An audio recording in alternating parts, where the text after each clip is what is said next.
ఈ స్వామి యొక్క పాద అంగుష్టము అంటే బొటనవ్రేలు, ఆ బొటనవ్రేలు చివర ఉండేటువంటి శక్తి ఏం చేసింది? మన భూలోకం కంటే 7 లోకాలు పైన ఉన్న భూలోక ప్రమాణం కంటే కొన్ని వేల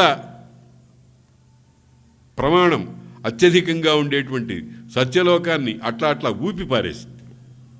దాన్నే ఏమంటారు? అనంత శక్తి సంపన్నుడు. భగవంతుని గురించి మనం చాలాసార్లు అనుకున్నాం. ఐశ్వర్యస్య సమగ్రస్య వీర్యస్య యశసః శ్రియ జ్ఞాన విజ్ఞానయోశ్చాపి షణ్ణాం భగైతీరణ అని. ఆ భగవంతుని శక్తి అనేటువంటిది దీంతో క్యాల్కులేట్ చేసుకోండి, మీరు లెక్క వేసుకోండి, ఎక్కడన్నా సాధ్యమవుతుందేమో చూడండి అని అంటారు.